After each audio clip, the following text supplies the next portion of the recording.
آپ کی قطع کلامی ہو رہی ہے، ٹیلی فون لائن پر علامہ حسن ظفر نقوی صاحب، ان سے بات کرتے ہیں، پھر آپ سے گفتگو کرتے ہیں۔ السلام علیکم علامہ صاحب۔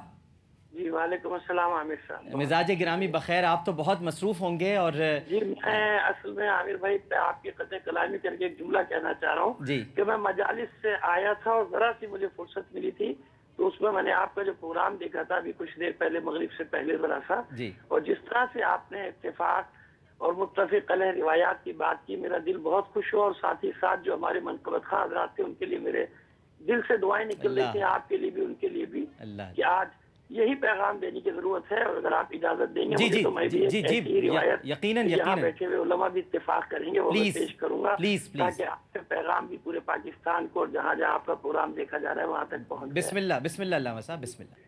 ڈاکٹر صاحب بات یہ ہے کہ جناب ام سلمہ ام المومنین سلام اللہ علیہا ایک متفق علیہ روایت میں اس وقت پیش کرنا چاہ رہا ہوں مسلمانوں نے پاکستان کے لیے خاص طور پر کہ آج ہمیں کس چیز کی ضرورت ہے۔ اس روایت سے پہلے ایک جملہ یہ تمہیداً عرض کرنا چاہتا ہوں، یہ بات تو طے ہے کہ حسین کسی مکتب کسی فرقے کا نہیں ہے، حسین بشریت اور انسانیت اور خاص طور پہ پورے عالم اسلام کی میراث ہے۔ آج کے زمانے میں اسی حسین اور کربلا سے ہمیں جوش، جذبہ، ولولہ اور ان 72 کا اتحاد لے کے عالمی سامراجی طاقتوں کے دانت کھٹے کرنے کی ضرورت ہے۔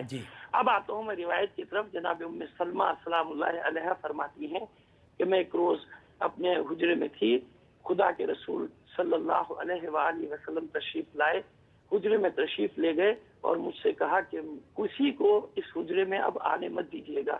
کچھ ہی دیر گزری تھی کہ چھوٹے شہزادے حسین علیہ السلام تشریف لائے اور مجھ سے آتے ہی سوال کیا کہ کیا میرے نانا جان اندر ہیں؟ میں نے کہا کہ ہاں شہزادے آپ کے نانا جان اندر تو ہیں، مگر انہوں نے منع کیا ہے کہ کسی کو اندر نہ آنے دیں۔ تو حیرت اور استعجاب سے جناب سید الشہداء فرماتے ہیں کیا مجھے بھی منع کیا ہے؟ تو ابھی میں سوچ ہی رہی تھی کہ اس شہزادے کو کیا جواب دوں، حجرے سے آواز آئی کہ ام سلمہ حسین کو مت روکو، حسین کو آنے دو۔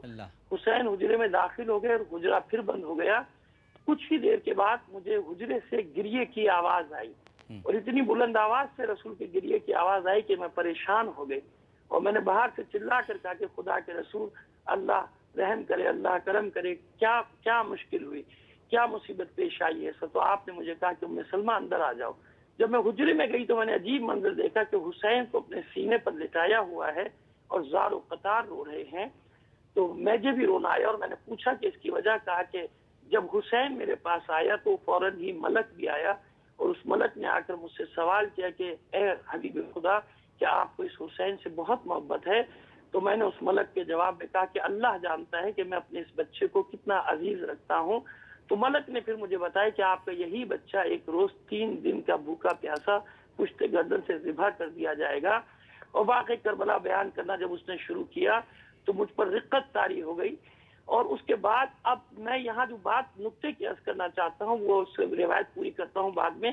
یہی روایت آپ کی ولادت کے وقت بھی ہے اور جناب فاطمہ الزہرا صلی اللہ علیہ سے بھی۔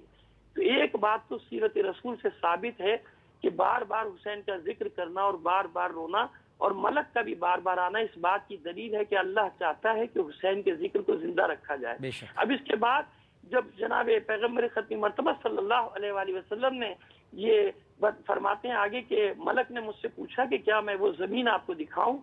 تو آپ نے فرمایا کہ ہاں دکھاؤ۔ تو ملک نے کربلا کی زمین کو اوپر اٹھا دیا، سامنے لے آیا، اور وہیں سے کچھ خاک پیغمبر ختم مرتبہ صلی اللہ علیہ وآلہ وسلم نے دی، اور وہ خاک جناب ام سلمہ سلام اللہ علیہ کو دی، ام المومنین کو، کہ یہ آپ اپنے پاس رکھیے، جس دن یہ سرخ ہو جائے گی اس دن سمجھ لیجیے گا کہ میرا حسین قتل کر دیا گیا۔ تو ہمیں یہاں یہ سمجھ میں آتا ہے کہ پہلے ذکر کرنے والا ملک تھا اور گریہ کرنے والے خدا کے رسول تھے، اور اب ذکر کرنے والے رسول بن گئے تھے، اور جناب فرماتی ہیں جناب ام سلمہ کے میری بھی روتے روتے ہچکیاں بن گئی۔ تو یہ ایک مسلمات میں سے ہے، اور شیخ عبدالعزیز محدث دہلوی اعلی اللہ مقامہ کی ہمیں کتابوں میں بھی اور ان کے بیانات میں بھی فتاوی عزیزیہ میں بھی یہ فتویٰ ملتا ہے کہ عاشور کے دن حسین کا ذکر کرنا۔ تو جو آپ بات کریں یا علماء کرام بات کر رہے ہیں، ہمارے کچھ میں نے جو سوال سنے، کیونکہ اب تو میں راستے میں ہوں، اب مجلس کی طرف جا رہا ہوں، تو میں بھی یہی بات واضح کر دینا چاہتا ہوں کہ اگر حسین کو کسی گروہ میں یا مکتب میں محدود کریں گے تو ہم اپنے مسائل پر قابو نہیں پا سکتے۔ حسین کو اپنی میراث اور اتفاق کا مرکز، جوش، حوصلہ اور ولولہ کا